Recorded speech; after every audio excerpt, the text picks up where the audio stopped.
Thank you, everybody. Sorry if we were a little bit delayed. We were having technical difficulties in the office. So good afternoon, everyone, and welcome and thank you for joining us today for our second Vital Signs conversation of the year on racial equality. Vital conversations are critical discussions with our community's most pressing issues featured in the London Community Foundation's Vital Signs report. We speak with leaders, advocates, change makers, and people of lived experience as they share their knowledge, expertise, and stories about these issues. Today's discussion will be focused on systemic issues related to racial equality and what can be done to create a more just and equitable community for everyone. Before we get started, I'd like to start with the land acknowledgement. Today, to an important relationship that is between ourselves and the Indigenous peoples of today and the past. These lands have been stewarded by Indigenous peoples for many thousands of years, holding Mother Earth and all that is found in the natural world in the highest esteem. We recognize the deep connection for the long-standing relationship between Indigenous peoples and the land of Southwest Ontario, those that came before and those here now. To our neighbors and friends in communities close by, the Chippewa of the Thames First Nation, the Munsee Delaware Nation, the Oneida Nation of the Thames, and our urban Indigenous neighbors, that we affirm that we will move forward with the process of truth and reconciliation as we recognize the harms that have been done by colonialism, past and continuing. We share a responsibility for these lands and what happens on these lands, and we will take that responsibility seriously. Now I'd like to introduce our moderator for today's session, Dr. Jerry White. Jerry White is currently Professor Emeritus of Sociology at Western. He's the Director of Aboriginal Policy Research Consortium internationally and Emeritus Editor-in-Chief of the International Indigenous Policies Journal. As a board member, and I have to comment, Jerry has been with us as a board member and in community committee capacity in so many ways for so many years. And Jerry, we value that. As a board member at the London Community Foundation, he chairs the Social Impact Financing Committee, chairs Vital Signs. Currently, he sits on the board of Namarin Friendship Center. He is passionate about improving well-being for all communities, having served on many public inquiries and provincial boards, including being the founding co-chair of the Ontario Health Professions Regulatory Advisory Council. His research publications include 17 books on improving Indigenous well-being and 6 on improving healthcare delivery. Jerry? Thanks very much, Martha. On behalf of myself and my co-chair, Vanessa Delishny, I want to welcome everybody today to our second Vital Signs conversation of 2022. I was going to say 1922, but I'm not that old. 2022. Today we welcome 3 very esteemed panelists who will be bringing us understanding about how racism and discrimination impacts diverse communities, and importantly, what we might do to make this place a place where all can feel at home and all can achieve their dreams. I want to thank you very, very much, panelists, for your time. And I want to thank the audience that's come today in the summer for your lunch hours. We appreciate your interest in this important subject. We hope to have some time at the end to take some of your questions.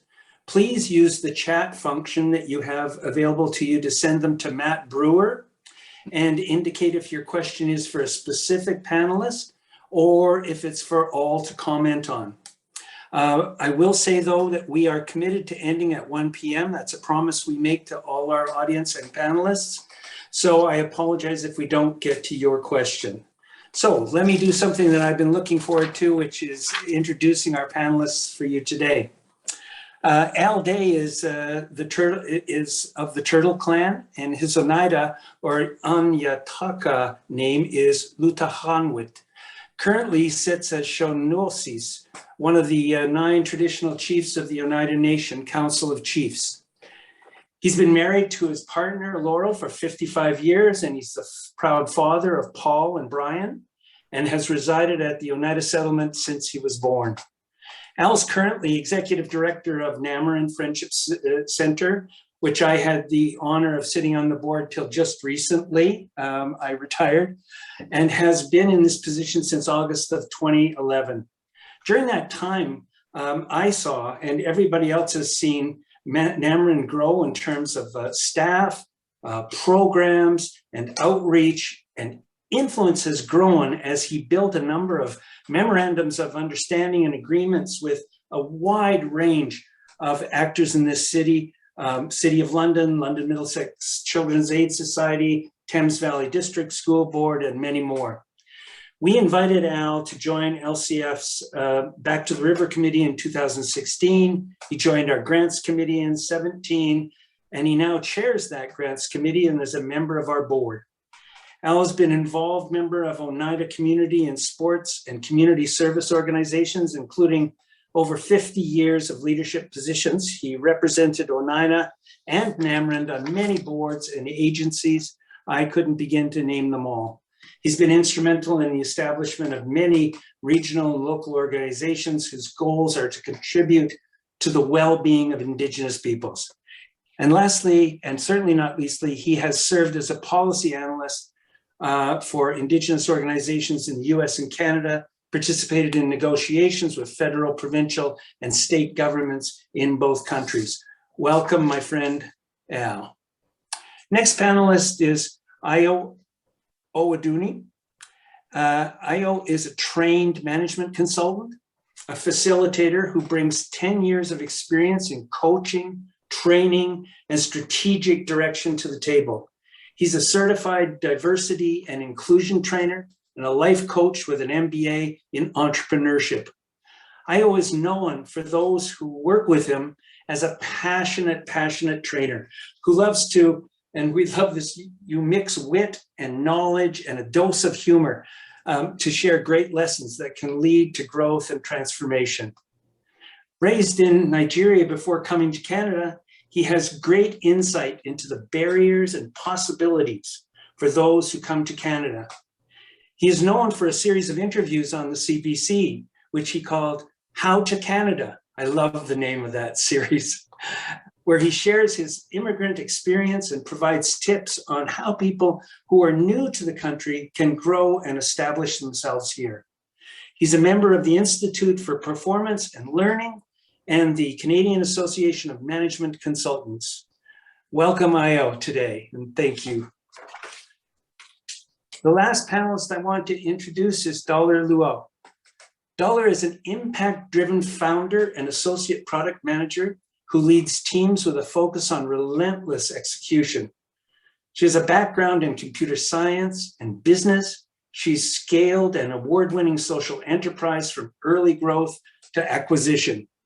LCF, I want to say, is proud to have supported some of her entrepreneurship, and people are amazed by her many successes, such as Honest Empathy and the National Nonprofit Development Corporation that she's working with too, called Next Canada. With a focus on product design, sales, and strategy, she strives to challenge herself, learn from setbacks, and apply her newfound knowledge, it's the only way to put it, to solve pressing problems for her community. She sits as a member of the London Community Foundation's Social Impact Financing Committee, and I am thankful every meeting to have her on my committee, and has participated in retreats where she shared her knowledge about racialized environments and helped us understand. A big welcome, Dollar. Okay, we have a series of questions. Some are for all our panelists and some are individually directed. My first question is for all panelists, and I'll go through an order of Al first, then Ayo, and then Dollar on this first question. And I apologize for the length of it, but there's some information that we wanted to get across. London police have reported an increase in hate-motivated crimes and incidents. There were 146 hate-related occurrences reported to police in 2021 alone. That was a 56% increase from 2020 and a 140% increase from 2019. 83 of those occurrences were deemed hate-related crimes and 63 were hate-related incidents. To some, these look like individual acts. But I want to ask you, do you feel that there are systemic issues that promote these kinds of actions? And for our listeners, can you speak to that from your lived and learned perspective? I'll go to Al first, please. Thank you, Jerry. My language, that's hello, everyone. So the question is simple enough, but the answer is pretty complex from my perspective.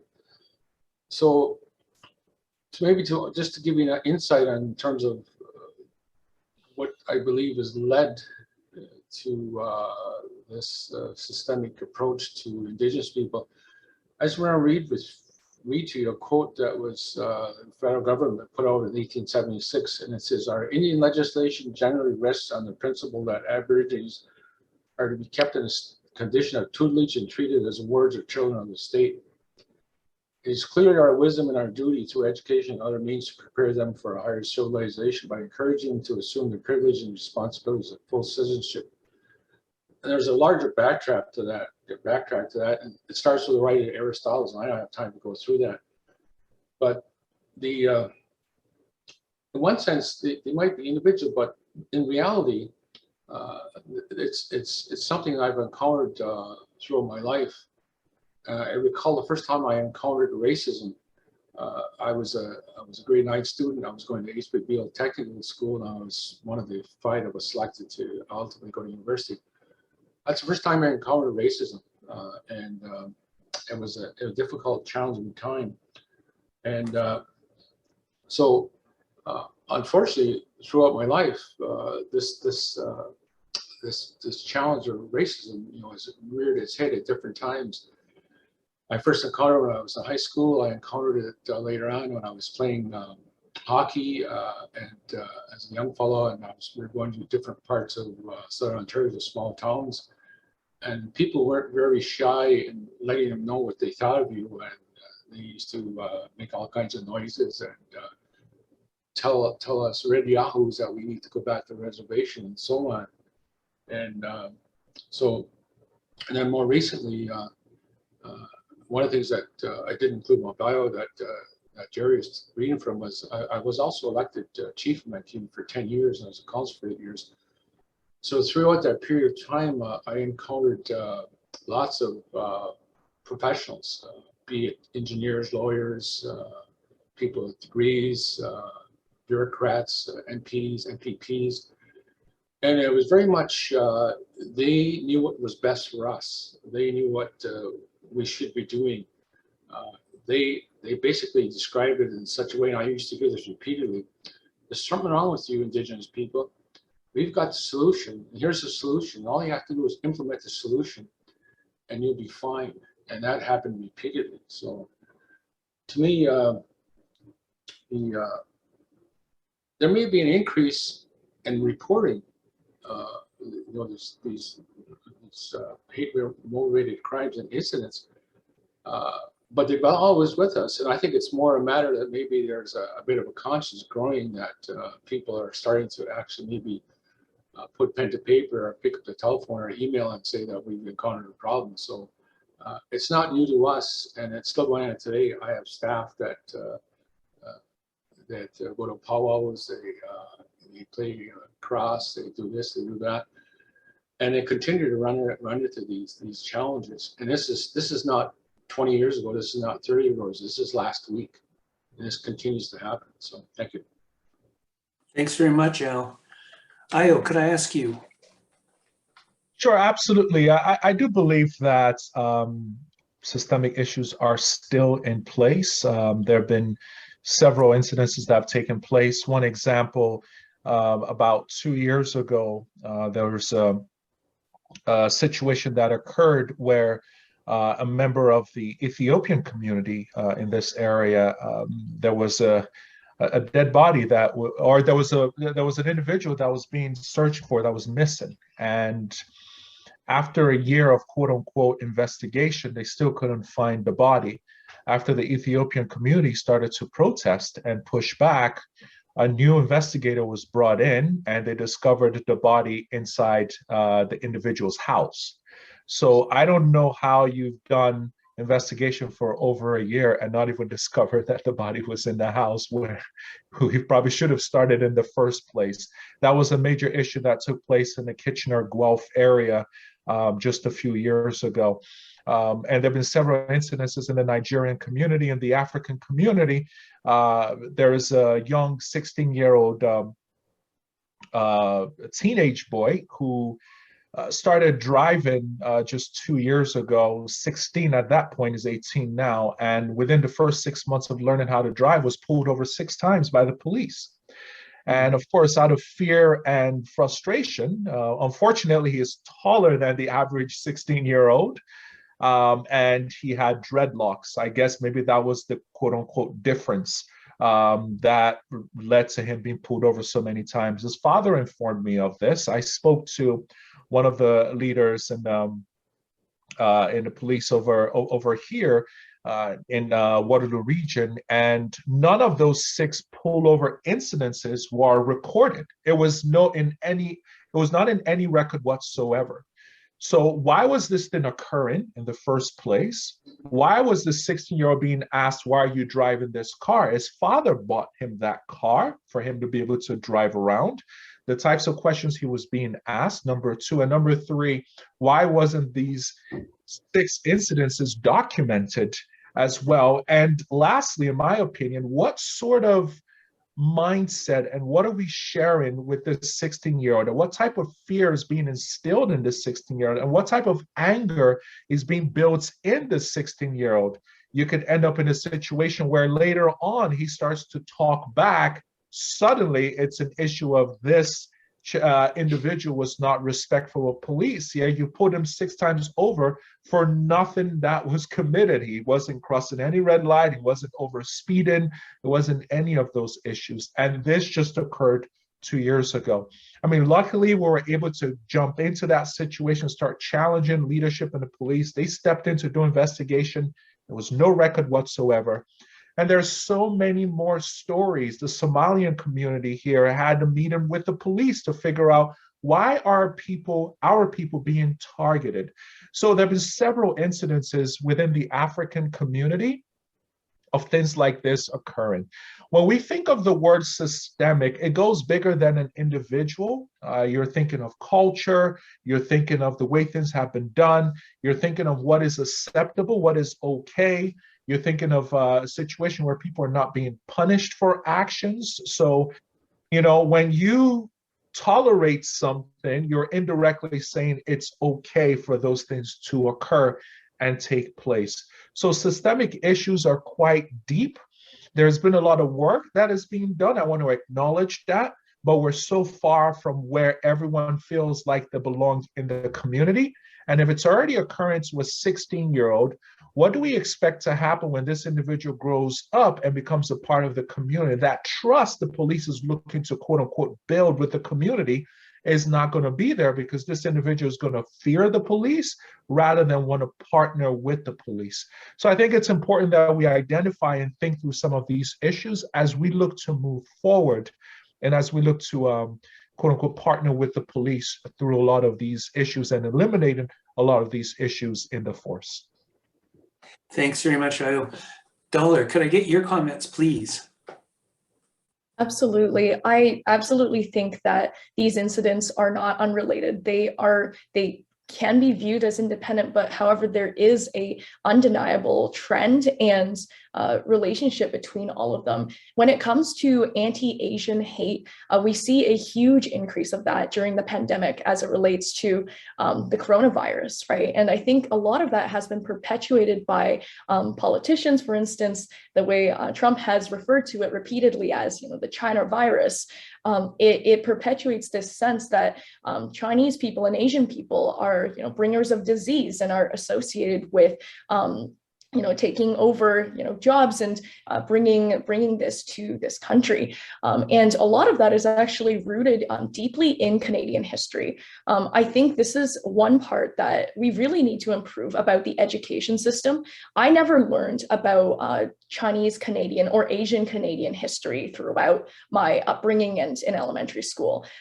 It was only in my most recent adult years that I myself went down that rabbit hole and started reading about things like the head tax and the exclusion acts that prevented Chinese women, first of all, from immigrating to the Americas, and then also prevented men from having the right to vote until after World War II.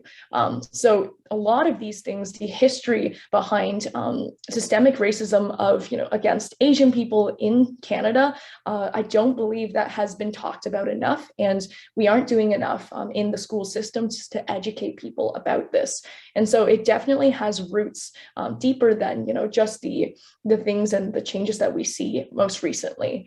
And so one example I will talk about as well is the increase in bullying, especially related to the coronavirus. One of our really close family friends, they immigrated to Canada 2 years ago, and they have 2 sons, and they're both in all white classrooms with all their teachers being white.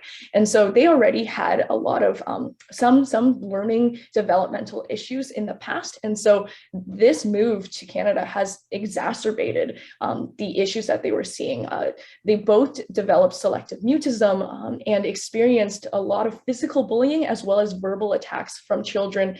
They're at ages 6 and 9 right now, and have been called like you're bringing the virus here, like take your corona away from here, have been beat up in school. And the mother, like we are very close friends with this family, and my sister teaches them, the 2 children, piano, and we've been doing our very best to support them. And I think the way that we've recommended is in this case to move schools, to change a school where they are not the only Chinese students in the classroom. But I don't think that this should be the solution, right? At a deeper level, education and the impact of that can really change some of the things that we are facing as Chinese and Asian Canadians. Thanks very much, Dollar. I'd just like to say that what I hear from our panelists is that while these acts may be done by individuals or small groups, they really have an underlying network of understanding cultural and discriminatory and racialized biases that bring those things forward. And I would also like to just say that my Indigenous friends and Black friends have been pushing very hard to have real history presented of what in the country itself. I'm going to reverse the order now, so I got to put you back to work, Dollar. A question for you. Recently, we've heard restaurant owners here in our city of London speaking about anti-Asian harassment, reports of vandalism, racist notes being left behind. You're getting what you deserve here, wrecking, defecating in storerooms. Could I ask you to comment on these or other events? And do you think that the response by the City of London, the response is adequate and is moving in the right direction? Yes, absolutely. So when I first learned about these incidents, it was deeply, deeply hurtful.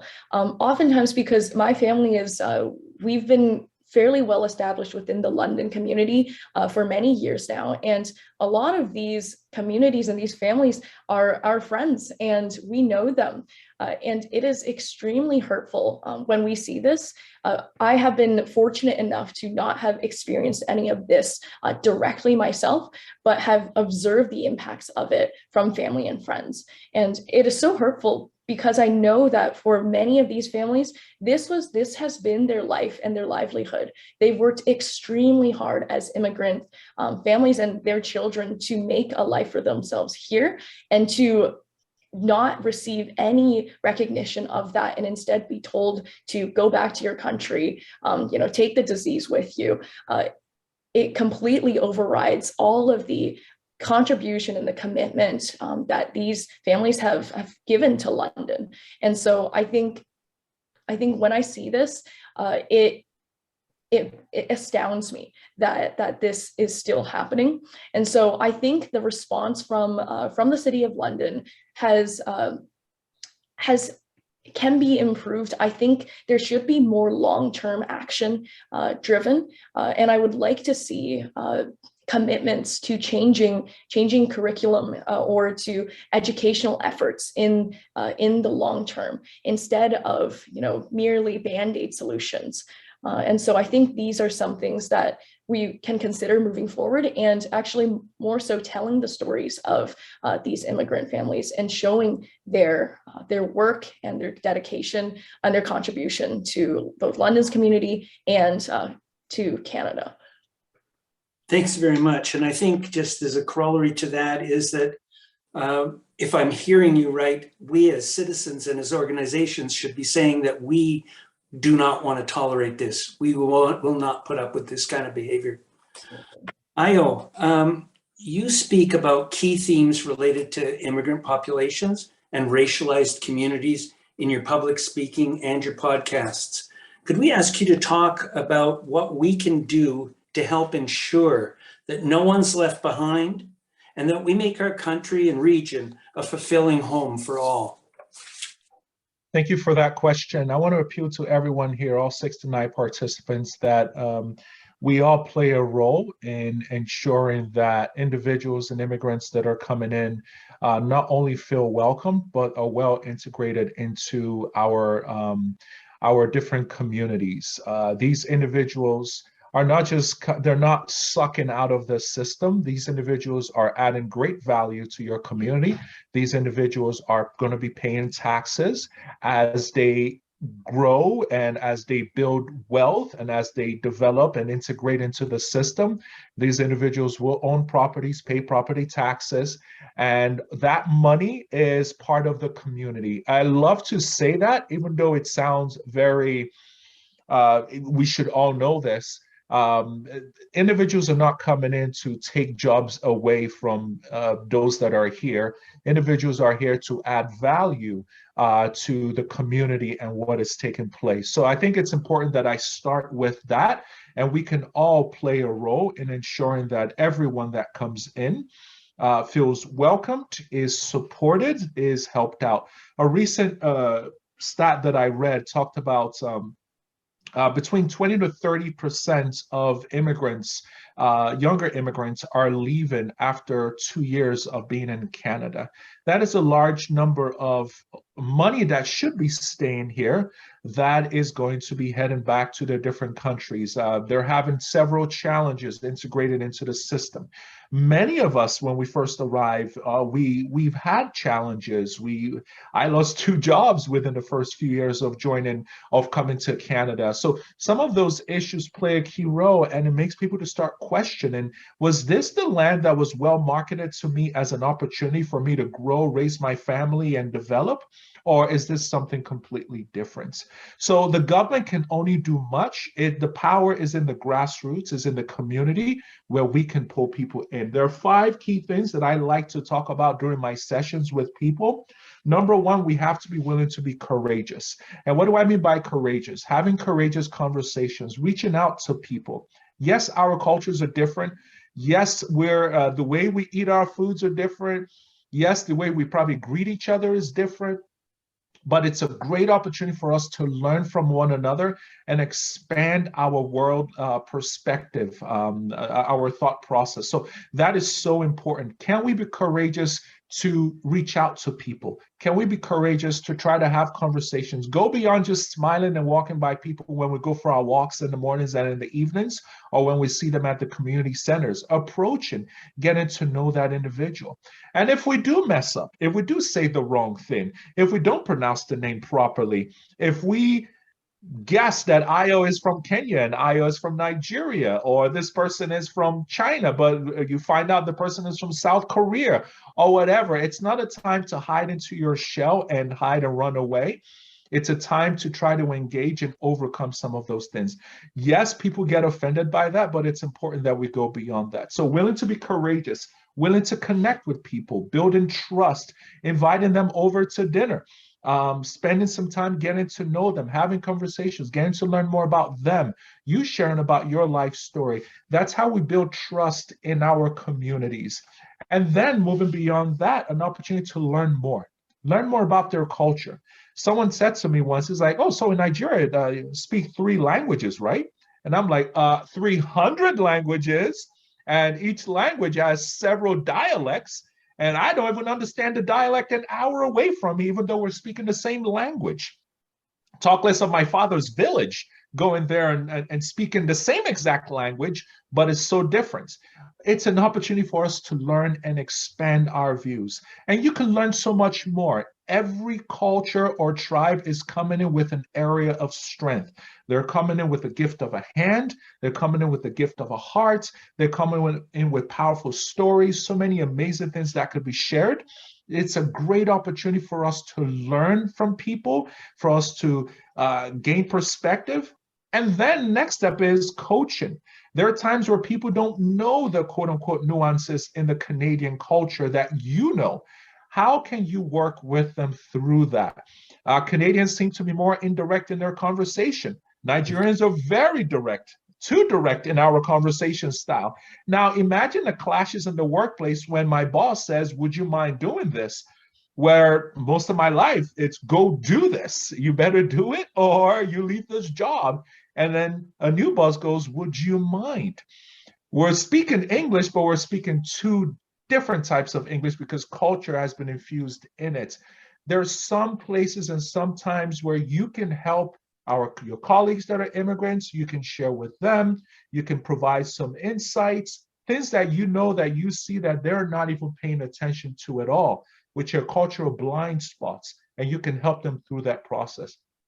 I'm currently working on a book that focuses on these 5 areas, and I'm trying to squeeze it all into 5 minutes, but I hope that provides some items for you to think about. And then lastly is just the importance of building cultures as well. When we start having this integration is not just someone integrated into your culture and into your system.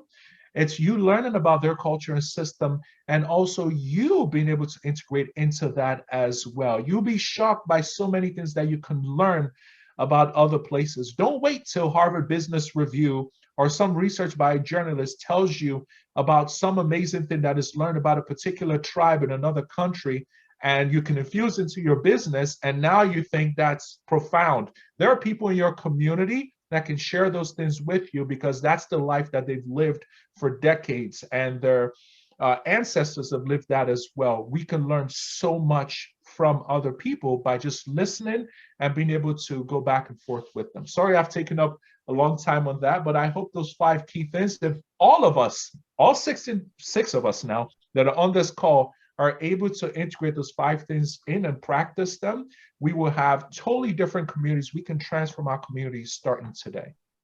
Thank you, Ayo. Al, I had a question for you. You have decades of experience working on making communities run well, delivering services and providing advice. As a traditional chief on Oneida of the Thames First Nation, as executive director of NAMRIN, as a board member of LCF, can I ask you to pick a couple of key lessons on what we can do or stop doing to build an environment of reconciliation, whether it's in the workplace, whether it's in service organizations, or whether it's in our neighborhoods?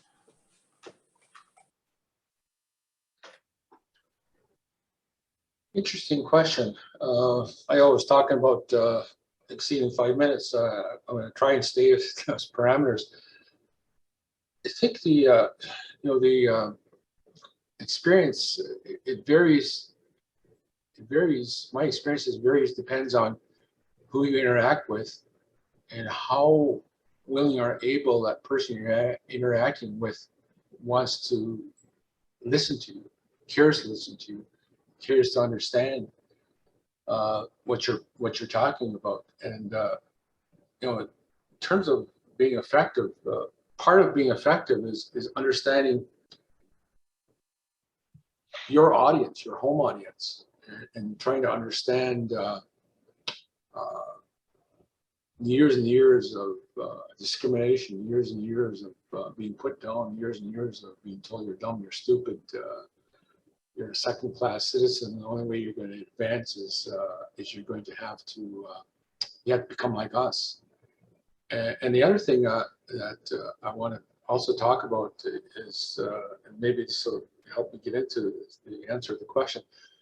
So about 32 years ago or so, I was working for the 7 largest Indigenous communities in Ontario. And I was doing policy analyst work for them, and I was looking at various government policies, procedures, and so on.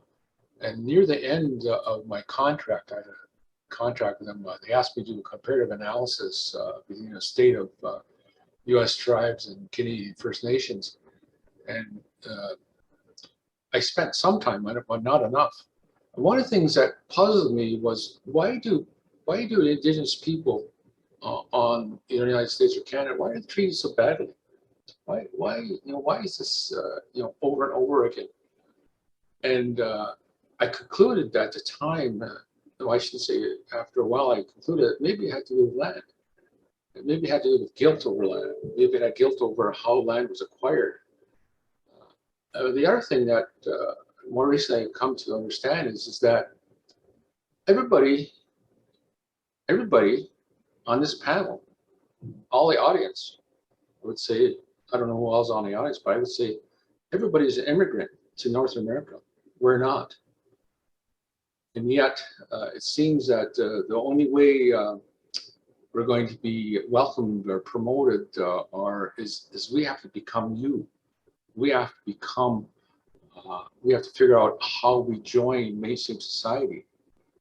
And if we reject that, then we're considered, they don't use this fancy term, but they call it different things, but we're considered deviants. We're considered to be out of the norm or out of lockstep. And the only way we're going to conform is by following the lead that was set, the path that was set in front of us. And so part of my challenge is working with my own people is to try to understand their thinking, try to understand where they're coming from.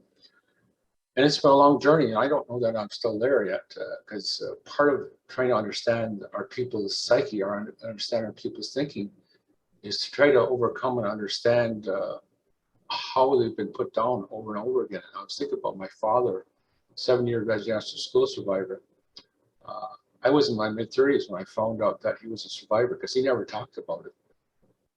And what he came to be as of 7 years of that experience was it became an excellent product, the desired product of the residential school system, which meant that he was a very compliant Indigenous person. He never, ever, ever challenged the man in any way, shape, or form. And so I started encountering that when I was first elected chief, and I was curious about, and I didn't understand always why the comments that were directed to some of the things I was promoting, that we don't have to stand for this. We should speak up, or we should challenge people. And I was told that I was too bold, I was too aggressive, I was too this, too that. And really, what I was doing, I was going against the norm of our people's learned behavior, learned patterns of being compliant. And so I understood that, and so what you had to do is you had to squeeze a little bit at a time in terms of advancement, in terms of independent thinking, in terms of applying critical things to issues and so on. And so for me, it's understanding your own people's thinking, but then also what you have to also do is figure out the people that you're dealing with. They're coming from a position, a period, a perspective of superiority, that they know that's best for you. I mentioned previously, and that the only way you're going to get along, as far as they're concerned, is you have to become part of the mainstream society. And so, if you insist on that, one of the things you have to do is you have to find at times when you're partially compliant and maybe you're visibly compliant, but in reality, in the end, your ultimate goal is to introduce something that's new and foreign in terms of independent thinking. And so for me, part of the experience that I've learned is that you have to, people don't call this a game, but it is a game of life. It is a game of life. And part of the challenge for us as Indigenous people is that the system that we all currently deal with, it's a capitalistic system. It's acquisition of wealth. It's the acquiring of power and maintenance of power. And that's what the capitalist system is all about. And the cultural norms of Indigenous people is not that way. We don't look at things that way. We look at, Martha did at the beginning, she did an opening, with respect to giving thanks to the land and so on. Well, Indigenous people, I think there are at least 100 different tribes or First Nations in Canada.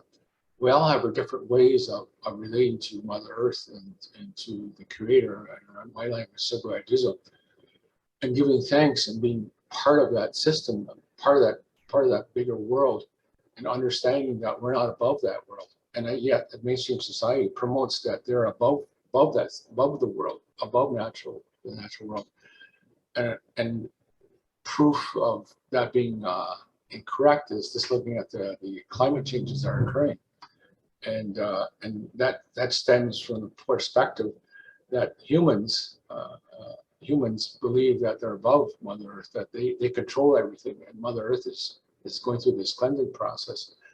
So I could go on, but I'm gonna this kind of come to an end and say that part of the challenge with implementing change, implementing new systems, and so on, and within our own ranks is a little bit at a time, and trying to educate our own people about our people's identity. And it's okay to be absolutely different. It's okay to be to have a different viewpoint, and it's okay to be non-compliant. And to me, that's encouraging our own people to reach a different conclusion. It doesn't mean that you necessarily you challenge the mainstream society in negative negative ways that maybe lead to charges, but it means that you're not scared to speak up. You're not scared to ask questions. And the other side of the table is you have to understand that some people, when you ask questions, are very uncomfortable and they want to deal with you. So what you have to do is, it depends on the individual, but you have to pick your points when you're going to be aggressive versus less aggressive. And that's what I've learned is that it really depends on who you're dealing with, quite frankly. So I'd like to think that we've done, I've been involved in a number of opportunities in my own community, or more recently at NAMRID, and part of that is knowing when to push and when not to push. So thank you. Thanks very much, Al. Some common themes that we hear over and over again from our panelists include calling on us all to learn and celebrating differences, understanding history and what it's done to people and what it's done to circumstances and what opportunities it creates and what roadblocks it creates. And standing up, asking questions, making clear what we accept, what we don't accept, being willing to help people with how the society around them is working without demanding them that they become what that society is. Cultures building. All our people have been pushing for those kinds of things. I wanted to share just one quick story. A friend, when I lived in Saskatchewan, a woman from Cree Nation, her son and my daughter were like super best buddies, right? And one day her son phoned me, he was 5 years old, and he said that his mom was hiding under her bed and she wouldn't come out. And would I come over? So I drove across town, I went in, and she was petrified and scared because she had seen that day a teacher from a residential school at LeBret, Saskatchewan, who had beaten her when she was a little girl. And her whole world was imploding around her. That's the kinds of things that I think that we have to remember and understand that people face. And this happens in other populations too. People who came to us from different lands in different times and faced being segregated, cut out of jobs. We all know in the prairies, the railway was built largely by Asian labor that wasn't allowed to live anywhere, wasn't allowed to bring their families, weren't allowed any kind of rights. So these kinds of things are important for us to understand because it creates a whole reaction and a whole system around that makes it difficult for people. And I just wanted to also point out that Canada faces a shortage of labor force now, and it will become acute in the next decade. We need people to come to this country and help build it. I have not got a list of questions in front of me right now, so I can ask one more to the panel.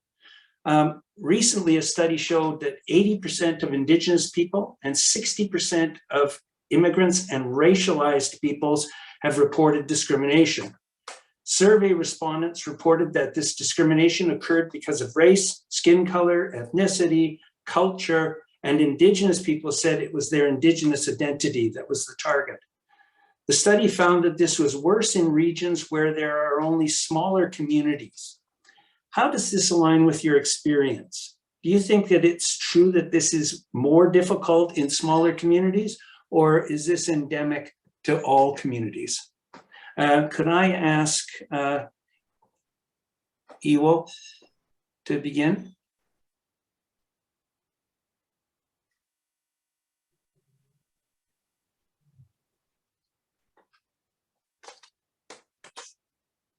Did you Could I say ask Io? Io, could I have you? Ayo? Io, sorry. Okay, yeah. I was looking at the names. I was wondering who it was. Sorry about that. You know, I've lived in the Waterloo region since I moved here, so it's I won't be able to speak in terms of smaller communities, although that could be relative. A Toronto compared to a Waterloo region compared to a Toronto in terms of population. I have worked in London, Ontario, and I can share two experiences from both areas. Number one, while working in London was probably one of my worst experiences working with individuals in the organization that I was part of because I faced a lot of, should I say, racist attacks from colleagues, and nothing was done by HR through that process. With my podcast, I know we've promoted on social media, and the types of comments that we've seen that comes in, we've had to stop pushing and promoting in the region because of the different types of "go back to your country, we don't want you here, who told you to come here in the first place." And like you mentioned, Jerry, we're facing shortages in labor and so many key areas that we're in dire need of people to come in to be able to support in those areas. So it is sad that a lot of those things occur, but I would say in the areas that I've worked and I've lived, I've seen those things occur. HRreporter.com also talks about how a survey that they've done, 77% of racialized Canadians felt like they're on guard at the workplace. Windmill.org shared about 41% of immigrants are, quote unquote, feeling a high level of stress at the workplace as well. So this even goes beyond just the smaller communities. This is across the country where these things are occurring. And it's important, and I'm glad we're having this conversation to bring light to these issues. Thanks. Al, could I ask your view, please? Sure. I was looking at the chat, and there is kind of a question, and somebody had commented about how come nobody talk about white superiority or racism. I want to talk just a little bit about it, and to have a full understanding of that is to understand how Missive society has shaped itself and how it Christian doctrine has shaped itself. And you have to start with Aristotle's writings. And Aristotle writes about some people naturally born to be aristocrats and then people naturally born to be slaves. And then you roll forward to the Roman Empire, and they developed this theory, Terra Nullius. Essentially, they viewed the land vacant unless the Roman Empire, the Roman flag was there. And so when they conquered that land, some people were allowed to maintain their positions of stature, and other people were enslaved and taken back to Rome. And they also introduced taxation as part of that process. And then you look at the people don't want to talk about this, or don't seem to want to hear about this, but the Nicene Council, 325 AD, that was the foundation of the Christian faith. And it was a bunch of Caucasian guys that got together and determined that what was viable, what was available, what was possible, what they liked in the way of disciples that were advising Jesus. They allowed some to stay and others to reject it. And the other thing is they established was a concept of evil and the concept of hell. And they also attributed the fact that sin started with women. And so that was a Christian doctrine.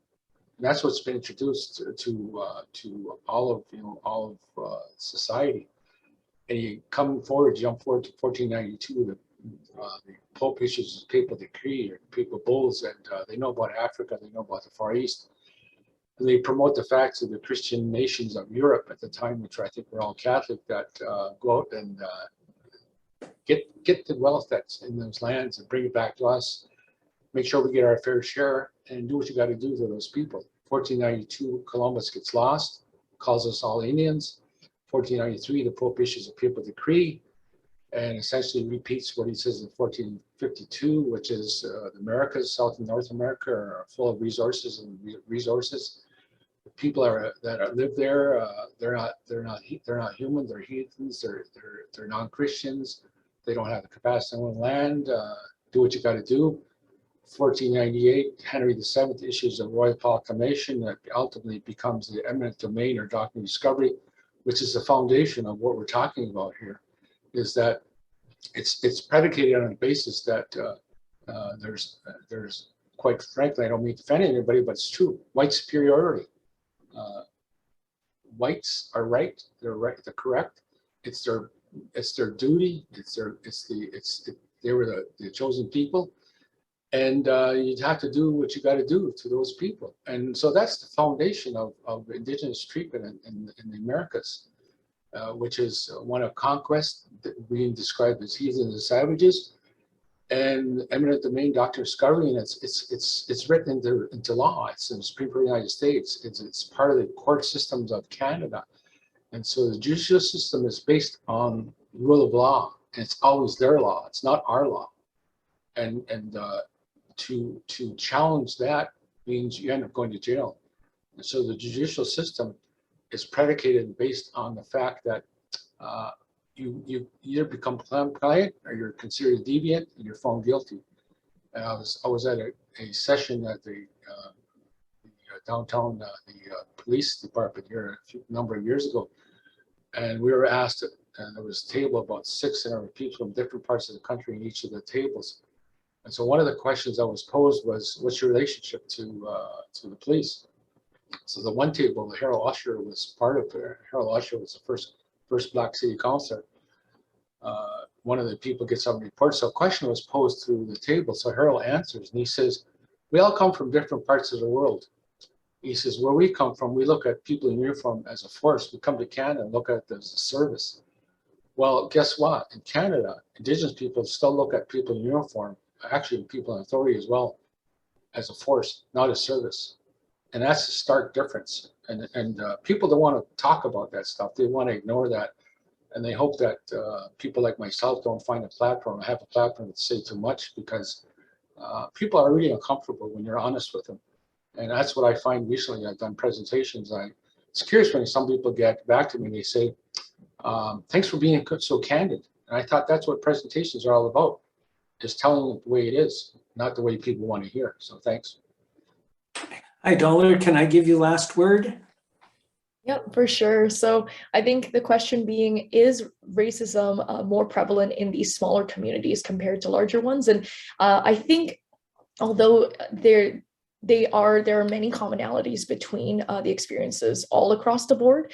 I think in smaller communities, it is easier to feel more isolated when there's less representation. So like the example I spoke about, when you're in a classroom and you're the only Asian kid, it definitely feels different than if there are, a couple of other students. And then that way you feel like you're going through something together. But the isolation piece is heightened when you don't see others like yourself represented in those scenarios. I have a friend who is from Timmins, Canada, and so that little town is very, very, very small. I think a very small population, and his family was the only Chinese family in the entire city. He never met another Chinese kid growing up, and that was all he knew. And he did face quite a bit of discrimination because of that. And so I think that would be different for, let's say, me growing up here in London. So, and I am very thankful to have gone to schools where I am able to connect with other students like myself. But even growing up and starting work in the workplace, oftentimes I've been in teams where I am the only female Asian person out of a team of 30 or 40, being a woman and Asian at the same time, I think there is a unique challenge that comes with that as well, as the media has portrayed Asian women in a certain light. There are different tropes that have come up throughout history and in movies. This hypersexualized, demure, submissive trope of like the China doll. I think that's extremely detrimental when it comes to Asian women and violence against them specifically. If we think of the Atlanta shootings from last year, right? The police were at first very hesitant to classify it as a racially motivated act. They said, they took the offender's words at face value, saying it was just it was due to his quote unquote sex addiction. But if you think about that, it's very difficult to separate misogyny, sexism, and racism in this context because the way that Asian women have been portrayed and all of the stereotypes that come with that. So I think as we see more Asian women represented in film, in movies, and in entertainment in more positive ways, we are changing the dialogue around us as people and how that isn't tied to our sexuality and the way that the media has negatively portrayed us in the past. And so I think there's a lot of change and movement in the right direction. And I just hope that all our listeners can be open to learning, like many of the other panelists have already mentioned. Be open-minded. Don't be afraid to ask. Don't be afraid of asking just because you might get something wrong. I have been mistaken for many different races in the past, and I never take any offense to that. I'm just really happy that they have asked, and I'm super open to having that conversation. So if there's one thing I would leave you all to, would be to be open to learning and take risks and be open to asking. Thank you to all our panelists for today. There's one question came up from the audience, which we have a couple of minutes, not enough time to do a real justice, but Martha, the question was to you, and it's, what is LCF, how are we approaching systemic racism, and what do we see as some of the things that we should be doing? I think, Jerry, thank you. And I thank all the panelists for this. And I've learned, what I've heard throughout this discussion is learning. And our foundation is committed to learning more about systemic racism, what we can do to change, what we can do to educate ourselves. Our vital signs report that you're now part of because of what you've been doing today. Through our grant program, these kinds of conversations, we encourage our donors to learn more, and if there's grant opportunities that they can support, we encourage them to. So overall, we've been working on this for a couple of years now, and our board is fully committed to a better understanding and learning, and then implementing change. So but it's, it's baby steps. Overall, we want to get it right, but Dollar, to your point, if we get it wrong, that's okay too. So I hope that answers the question. Jerry, you want me to just go ahead and wrap up, or? I think it would be time to wrap up. Thank you, Martha. Okay. I want to thank Al and Ayo and Dollar for leading this excellent conversation today. I think it's been very informative. I think we've been following the chat with Leanna and I, and good questions. Jerry, thank you for keeping us on track as usual. And obviously this is a conversation that we're not finished with, but we have to have more of this kind of dialogue, and we certainly will. Thank you to our producers, Matt and Vanessa, for putting this together today. Thank you, all of you, for taking time over your lunch hour to join us. I hope you found it informative and value add. Please watch for our next vital conversation. We don't have a date yet or a theme, but we will, and we'll certainly make sure that you're all aware of it. And if you would like any more information on today's session, I believe we recorded it. So if you'd like to share it with any colleagues or your peer circles, we'll certainly make it available to you. So enjoy the rest of your day and stay cool, because it's pretty hot out there. Goodbye, all. Thank you, everyone. Thanks. Thank you.